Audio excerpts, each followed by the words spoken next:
ஏன் பான் தப்பான? ஓ, அவனுக்கு தான் தெரியும் அதாவது வழி. ஆமா, சொல்லுங்க. இல்லை கதை வந்து நம்ம தியேட்டரில் போய் பார்க்கும்போது நம்ம ஆடியன்ஸோட அந்த ஸ்க்ரீனோட ஒன்றணும். அது வந்து இந்த படம் ரொம்ப நல்லா பண்ணியிருக்கு. இந்த படம் ஹிட்டு தான், கண்டிப்பாக ஹிட்டு. இங்கே பாருங்க, இங்கே பாருங்க, தப்பு தப்பு ரைட்டெல்லாம் தப்பு ரைட்டுன்னு இந்த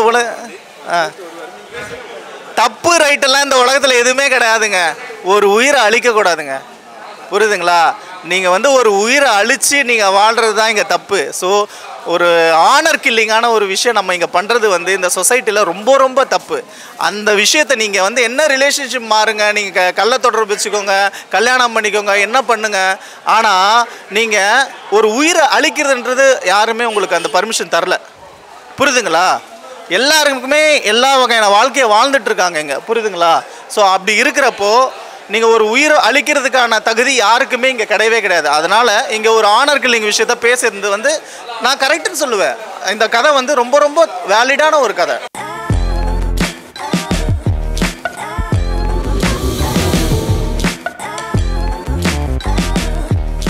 படம் நல்லா இருக்கு ப்ரோ, நல்லா இருக்குது, சூப்பராக இருக்குது. தீபாவளிக்கு ஒரு டிஃப்ரெண்ட்டான தமிழ் சினிமாவில் ஒரு புதிய ஒரு கதைன்னு நான் சொல்லுவேன். நல்லாயிருக்கு. இல்லை என்னன்னா, இப்போது நம்ம ஒன்றும் இல்லை, இப்போ வந்து ஒரு சில பேர் வந்து ராவாக சொல்லுவாங்க, அது நடந்த விஷயத்தை வந்து அப்படியே காட்டுவாங்க. இதில் அப்படி இல்லாமல் ஒரு மாதிரி இப்போ இருக்க ஜென்சி கிட்ஸு, இந்த மாதிரி இப்போ இருக்க ரிலேஷன்ஷிப்போட வேல்யூ இதெல்லாத்தையுமே ஒரு மாதிரி மிக்ஸ் பண்ணி ஒரு ஃபன்னாக ஒரு கமர்ஷியலாக ட்ரை பண்ணியிருக்காங்க. பட் நான் இந்த படத்தில் வந்து சரத்குமாருக்கு தான் நான் ரொம்ப தேங்க்ஸ் சொல்லுவேன். ஏன்னா அவர் வந்து ஒரு சொசைட்டியில் வந்து ஒரு பொலிட்டிக்கலாக இருக்கிற ஒரு ஆள். அவர் வந்து இந்த கதையை அக்செப்ட் பண்ணதுக்கே ஹேட்ஸ் ஆஃப். ப்ளஸ்ஸு பிரதீப்போட 3வது படமே இந்த மாதிரி ஒரு போல்டு அட்டம்ப்ட் கதை எடுக்கிறது வந்து யாருமே பண்ண மாட்டாங்க. ஸோ அது அவர் பண்ணது வந்து ரொம்ப ரொம்ப முக்கியமான விஷயமா நான் பார்க்குறேன்.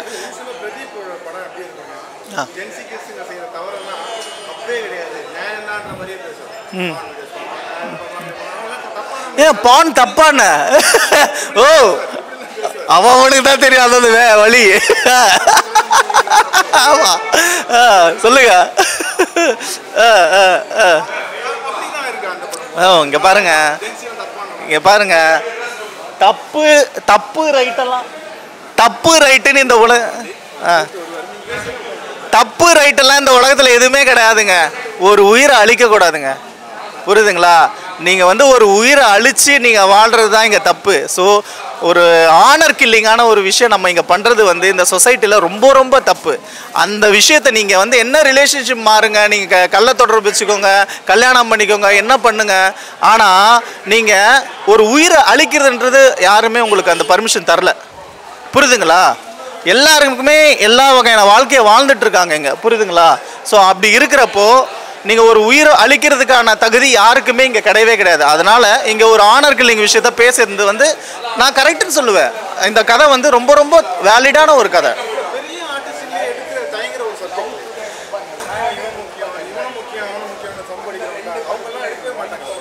ஆமாம், எடுக்க மாட்டாங்க. அதுதானங்க, எடுக்காமல் இருக்கிறவங்களது எடுக்கிறது தானே எங்கள் மார்க்கெட்டு. ஸோ அந்த விஷயத்தை இவர் பேசுகிறதுனால தான் இப்போ ட்ரெண்ட் ஆகுறாங்க. இவங்களுக்கு வந்து அந்த என்ன சொல்கிறது, ஒரு விஷயத்த சொசைட்டியில் டிஸ்கஷன் க்ரியேட் பண்ணும்ல, அதை இவர் பண்ணுறாருல, அந்த வகையில் படம் நல்லாயிருக்கு.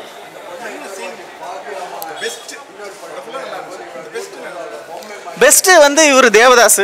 நானும் கிட்டத்தட்ட ஒரு தேவதாஸ் தான். ஸோ தேவதாஸோட லைஃப் வந்து எனக்கு கனெக்ட் ஆச்சு. ப்ளஸ்ஸு ஆனர் கில்லிங் விஷயம் வந்து சரத்குமார் சார் வந்து ரியலைஸ் பண்ணிக்கிற விஷயம் வந்து ரொம்ப கனெக்ட் ஆச்சு. இது ரெண்டுமே நாட்டு கதையாக பார்த்தா இது ஒரு ஸ்ட்ராங்கான கதை. ரிலேஷன்ஷிப்பை மட்டும் கொஞ்சம் அந்த பாய் பெஸ்டி அந்த மாதிரி கல்யாணம் பண்ணிட்டு இந்த மாதிரி சில விஷயங்கள்லாம் இருக்கிறத வந்து கதைக்கு தேவைன்றனால அதை அப்படி வச்சுருக்காங்க. ஸோ ஓகேயான ஒரு படம். ஆமாம்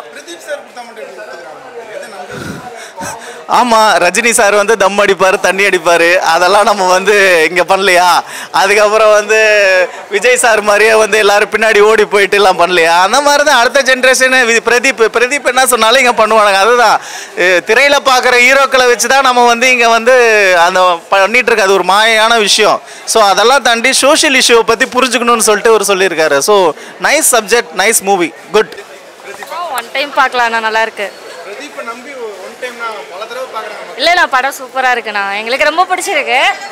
பட் ஒரு ஃபீலிங்ஸும் லவ்வும் சேர்ந்து இருக்கு, நல்லா இருக்குண்ணா. கருத்து சொன்னால் நமக்கு பிடிக்காதுல்ல, இது கருத்து சொல்கிற மாதிரி இருக்கு நம்ம படம் பிரதீப்.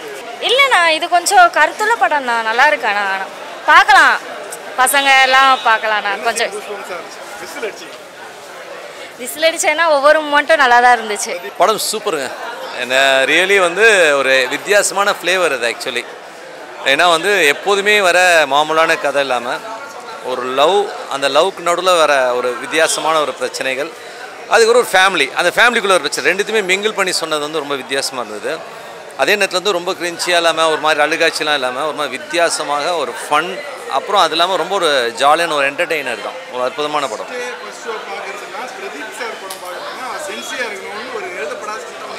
அப்படிலாம் கிடையாது, அவர் நல்லா பண்ணியிருக்காரு. இல்லை ரொம்ப நல்லா இருக்குது ஆக்சுவலி. வந்து அவர் வந்து ஆக்சுவலாக நீங்கள் பார்த்தீங்கன்னா ஒரு பெரிய பர்சனாலிட்டி கிடையாது. இப்போ நார்மலாக வந்து ஒரு ரோட்டில் பார்த்தோன்னா ரொம்ப சாதாரண ஒரு பர்சனாலிட்டி. தனுஷ்லாம் கூட இல்லை, அவருக்கும் கீழே தான் வச்சுப்போமே, ரொம்ப சாதாரண ஒரு பர்சனாலிட்டி. பட் அவர் ஸ்கிரிப்ட் செலக்ட் பண்ணுறது ரொம்ப சூப்பராக இருக்குது. ஏன்னா வந்து அதில் இருந்து இப்போது ஹிந்தியில் வந்து ராஜேந்திர குமார்னு ஒரு ஆக்டர் இருந்தார். அவர் பார்த்தீங்கன்னா அழகாக இருக்க மாட்டார், ஆனால் அவர் தான் சூப்பர் ஸ்டார். அவரோட படங்கள் எல்லாமே பார்த்தீங்கன்னா சில்வர் ஜூப்ளி, கோல்டன் ஜூப்ளி அந்த மாதிரி போயிட்டு இருந்த காலகட்டங்கள் இருந்து. ஸோ இவரை பார்க்கும்போது எனக்கு இன்னும் ராஜேந்திர குமாராக தான் தெரியுது. ஸோ ஏன்னா வந்து அவர் சூஸ் பண்ணுற சப்ஜெக்ட் ரொம்ப நல்லா இருக்குது. அட்வைஸ்லாம் இல்லைங்க, இல்லை டிராகனே நல்லா இருந்ததுங்க. இது வந்து வேறு மாதிரி ஒரு ஃப்ளேவர், எனக்கு அதுதான் பிடிச்சிருக்கு. ஒரு படத்துக்கும் இன்னொரு படத்துக்கும் ரொம்ப வித்தியாசம் இது. ஆமாம், பாருங்கள் எவ்வளோ ஃப்ளேவர்ஸ் கொடுத்துருக்காரு. ரியலி அது ஸ்கிரிப்ட் சூஸ் பண்ணுறதில்ல, ஏன்னா அவர் ஒரு நல்ல டேரக்டராக இருக்கிறதுனால அவரால் அந்த ஸ்கிரிப்டோடைய அந்த டெப்த் எடுக்க முடியுது. ரொம்ப நல்லா பண்ணியிருக்காரு. ரொம்ப இல்லைங்க, இது வந்து நல்ல ஸ்டோரி இல்லைங்க, இது ஸ்டோரி, இது வந்து ஸ்டோரி வெயிட்டு, ஸ்டோரி வந்து ஒரு வித்தியாசமான ஃப்ளேவர் ஆக்சுவலி. ஏன்னா வந்து ஒரு ஹிந்தி ஃபிலிம்ஸ்லாம் கொஞ்சம் பார்த்துருக்கோம் இந்த மாதிரி, ஆனால் ரொம்ப டிஃப்ரெண்ட்டாக இதில் வந்து ஃபேமிலியும் இருக்குது, லவ் இருக்குது, ஒரு வித்தியாசமான ஒரு ஃப்ரெண்ட்ஷிப் இருக்குது, எல்லாமே நல்லா இருக்குது. படம் வந்து எக்ஸலண்ட் ஃபிலிம். அவர் தான் கலக்கலே. அவர் வந்து ஒரு வித்தியாசமான ஒரு கேரக்டர் நம்ம எஸ்டாப்ளிஷ் பண்ண வேண்டாம். ஏன்னா வந்து அது நம்ம சொல்லிட்டோம்னா படம் பார்க்கும்போது அந்த பெப்பு போயிடும். ரொம்ப நல்லா பண்ணியிருக்காரு. எனக்கு ரொம்ப ஆச்சரியமாக இருக்குன்னு, இந்த ஏஜில் அந்த ஃபிசிக்கில் வந்து ரொம்ப நல்லா இருக்குது. எக்ஸலண்ட். இல்லை அதாங்க, கதை வந்து நம்ம தியேட்டரில் போய் பார்க்கும்போது நம்ம ஆடியன்ஸோட அந்த ஸ்க்ரீனோட ஒன்றணும். அது வந்து இந்த படம் ரொம்ப நல்லா பண்ணியிருக்கு. இந்த படம் ஹிட்டு தான், கண்டிப்பாக ஹிட்டு.